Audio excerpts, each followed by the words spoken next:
بسم اللہ الرحمن الرحیم۔ اللہ پاک جب کسی سے محبت کرتے ہیں، جس طرح جبرائیل اور فرشتوں اور پوری مخلوق کے دل میں محبت پیدا کرتے ہیں، تو پھر اس کی کچھ نشانیاں سامنے آتی ہیں۔ سب سے پہلی نشانی یہ ہے کہ مال تو اسے بھی دیتے ہیں جسے اللہ پسند کرتے ہیں، جسے نہیں پسند کرتے اسے بھی مال دیتے ہیں، جیسے کہ کافروں کے پاس بھی مال ہے اور مسلمانوں کے پاس بھی، لیکن دین کی سمجھ اسے عطا کرتے ہیں جسے اللہ پاک سچی محبت کرتے ہیں۔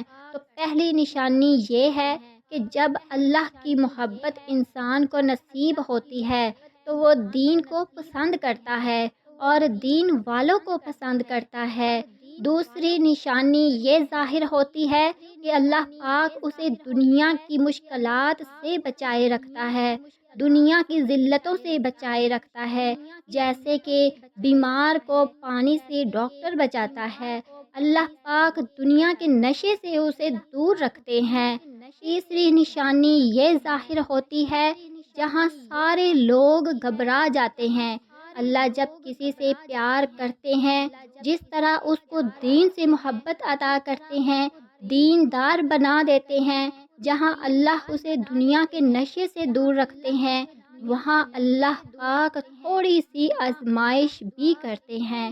اللہ جب کسی کو پسند کرتا ہے تو اس کی آزمائش کرتا ہے، جو اس آزمائش پر بھی اترتا ہے پورا، کہتا ہے کہ میرے رب کا جو فیصلہ ہے تو اللہ اس سے راضی ہوں میں، تو اللہ بھی اس سے راضی ہو جاتا ہے، اور جو اس پر ناراضگی کا اظہار کرتے ہیں تو اللہ بھی ان پر ناراض ہو جاتا ہے۔ اگر آزمائشوں سے بچ سکتے تو انبیاء بچ سکتے تھے۔ اللہ کی وہ ہستی جو اللہ نے آج تک پیدا نہیں کی، ان کو بھی آزمائش میں ڈالا۔ کہاں سے شروع ہوئی ان کی آزمائش؟ جس دن انہوں نے توحید کا اعلان کیا، سب سے پہلے دشمن بن کر کون سامنے آیا؟ آپ صلی اللہ علیہ وسلم کے چچا جی۔ چچا ہی کہنے لگا، نعوذ باللہ نعوذ باللہ، او تیرے ہاتھ ٹوٹ جائیں، تو نے ہمیں اس لیے بلایا ہے؟ کون تھے وہ؟ باپ کا بھائی تھا۔ آزمائشیں شروع ہوئی تو کسی 40 سال تک صدیق امین کہنے والے دشمن بن گئے۔ ایک چوتھی نشانی بھی ظاہر ہوتی ہے جب اللہ پاک کسی سے محبت جہاں اسے آزمائش دیتے ہیں، وہاں اسے پھر صبر کی توفیق بھی دیتے ہیں۔